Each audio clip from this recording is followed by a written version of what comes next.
You're welcome to Buena TV Weekend News Update. My name is Halima Tusadia Yonupi Audu. In our headlines, Ghana Health Service warns of Omicron variant spreading in communities in Ghana. Ashanti Regional Police Command arrests NDC's communication team member over alleged fraud. Member of Parliament for Medina, Francis Xavier Sosu, organizes Love Fair charity event for kids at Oyarifa in Accra. And Zongo Youth Month honors hardworking youth for making impact in their various communities. Details of these stories comes up.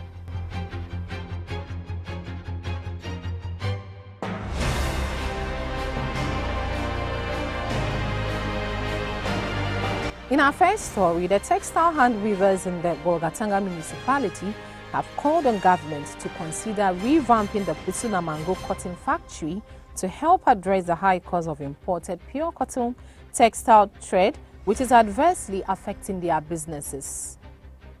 More than a decade now, a new form of fugu emerged in the Upper East region and is woven through the broad and narrow looms with physical strength. Since the introduction of this new textile fugu-like garment, thousands of young ladies who were seeking for greener pastures have been enrolled and are currently under apprenticeship across the region. In an exclusive interview of imported pure cotton thread and can only be accessible in the southern part of Ghana. She called on the government to, as a matter of urgency, revamp the Pusuna Mango cotton factory in Talensi district for the production of the cotton threads. The weavers appealed for the supply of electrical and mechanical weaving machines in a form of loan or hire purchase, which will help them produce more than 1,000. Girls that are passing out or are graduating today, our problem is if the trade is still higher like that and after producing, because the market, the price is high, they can't get markets, they will now run down to Accra or Kumasi and go and do Kayayu. This is what we are preventing. We are pleading to the government. Those that are here, the municipal chief executive, the trade, the small scale industry, they are the people who are working hand to hand. If the price is not there and the marketing is not there, how are we paying our tax for development to develop our region? So we are pleading with the chief executive and those that the NGOs that are coming in to help our children, that they should help us in the marketing side. Because when we see our sisters and our brothers who are weaving the border basket, they have an association. We also have an association. There are people that will buy the thing and go to outside and sell, and the marketing is good. But we don't have that. They come individual to buy. So any price that we get, we have to take it, because we don't have any so we are pleading for. The communication team member of the National Democratic Congress, NDC, has been arrested by the Ashanti Regional Police Command for allegedly defrauding the Chief Executive Officer of OA Transport, Mr. Francis Opoku Ejiman. According to the Ashanti Regional Police Command, the suspect, Gabriel Aga, informed the victim, who is a businessman, that the former President John Dramani Mahama needed financial support for medical care abroad. The businessman released the money for the suspect with the intention of getting a favor when the NDC wins the 2024 elections. The suspect got arrested at Mensha Palace in Kumasi during the Akwesidai Festival celebrations in another attempt to defraud the CEO of OA Transport. The director of the Ghana Health Service, Dr. Patrick Kuma, has called on the authorities in the Volta region of Ghana to help government achieve its mandatory task of educating Ghanaians on the new Omicron variant. According to the director of the Ghana Health Service, the new Omicron variant is fast spreading at an alarming rate, particularly communities in Ghana. Dr. Patrick Kuma Abwaji, during the press briefing in Accra, disclosed that 7 cases had been found after sequencing and tracing from the first cases recorded. The healthcare minister advised persons who doesn't intend taking the COVID jabs to continue adhering to safety protocols in order to avert death and rampant spread of COVID-19 and the new variant. The Zongo Youth Month Day Out edition has taken place at Wembley Park in Accra. The event was created to bring together Zongo youth who have excelled in their various fields, as well as making impact in their various Zongo communities in Ghana. Meanwhile, Boina TV News team spoke with some members of the organization and awardees. Rabiu Maude, ex-president Zongo Inspiration Team. Zongo Youth Month 2021 climaxed today, Saturday, and we saw many exhibitors coming to exhibit their wares. It shows the kinds of businesses we have in the Zongos and the progress they have made in catching their markets and then the markets beyond. We saw some innovative products that have the tenacity or they have the potential to reach a wider audience. We've seen better branding, we've seen better packaging, and we are hoping that in the near future, we'll have a lot more businesses coming to exhibit their wares at the Zongo Youth Month and then also make themselves very visible within the community and beyond so that we can also patronize their wares. For the brain behind this program or event, we can all see that Zongo lacks a lot of things. And it is not as if we don't have the people with the needed capacity to be able to turn things around. We've been complaining for years and we thought it is about time to take action. So some years ago, we had a number of organizations cropping up trying to change the Zongo narrative. For that reason, we thought sometimes we see people duplicating efforts. There's a more need for us to be able to channel our energies together and be able to come up with projects and programs that will be able to make more impact. So this particular event, when you look on the banners, you can see 3 organizations were the ones who came together to make it a success.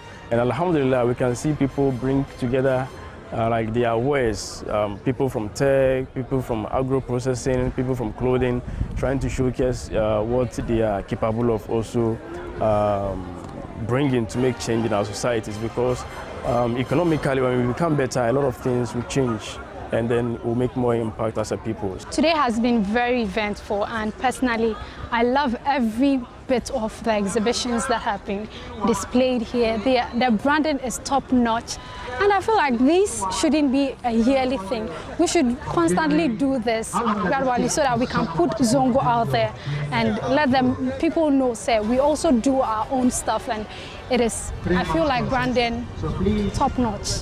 I am very delighted for being nominated and subsequently being given this award as a Zongo, a change maker in Zongo. I am very grateful to Almighty Allah, and I am thankful to the organizers of this event, and I thank them for this initiative and then for recognizing the little that we are doing in the service of the people of Zongo and Ghana and beyond.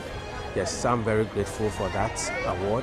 And so this is a big pat on the back, and I'm going to do my best to do a lot more to serve mankind.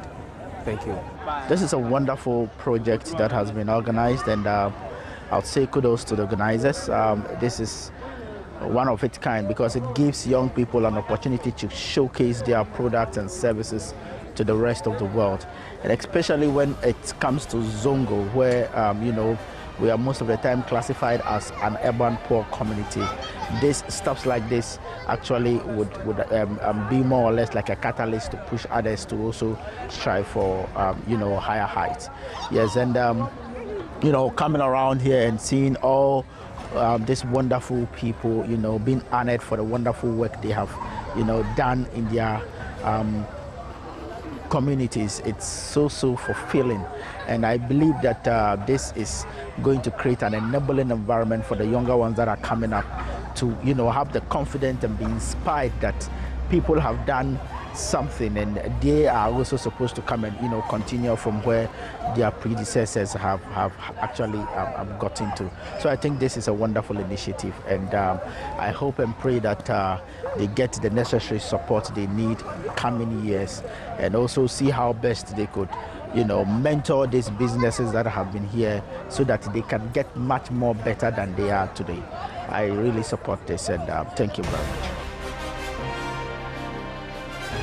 The Office of the Member of Parliament for Medina, in collaboration with Reach Out World Mission, has organized the Love Fair charity event at Oyarifa in Accra with the aim of promoting public inclusion in street childcare and orphanage support.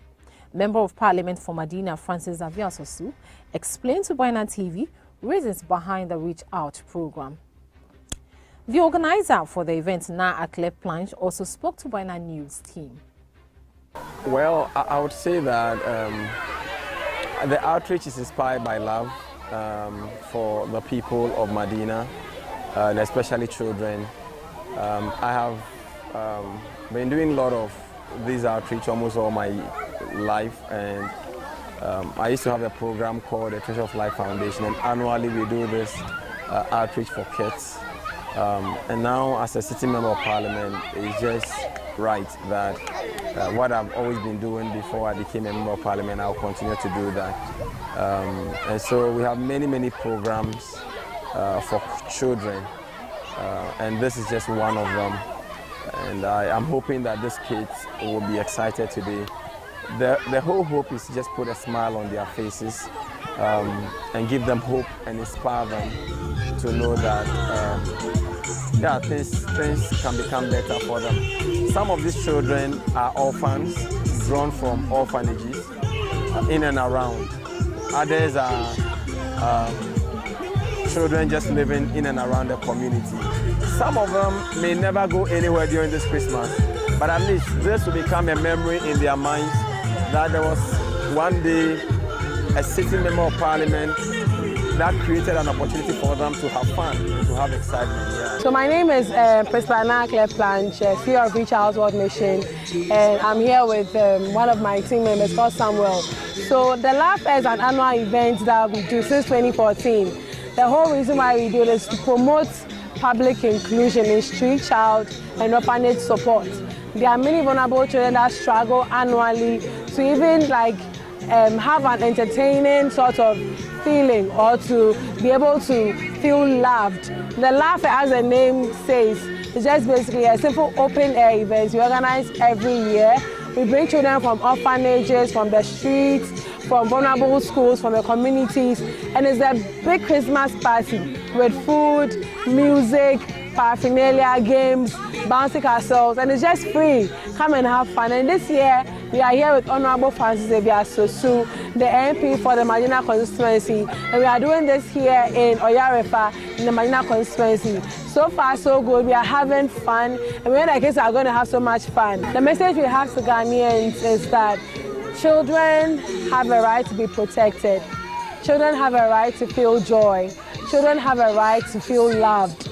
So join us in advocating for public inclusion in street childcare and orphanage support. There are so many orphanages that need your support. A bag of rice, some bags of water, some school fee support here and there. Please join us any day, anytime. We do this throughout the year, but we cap it up at the end of the year with Love Fair. So let's work together to impact more children, impact more orphanages, and then support sustainable growth. Thank you very much. Are you ready for the fun? Yes. I say you're ready for the fun. Yes. Give me a high five. Yeah. What do you want to do? You want to play what? Yes. You can play football. You can dance? Yes. Oh, wow. Who can dance? Who can dance very well here?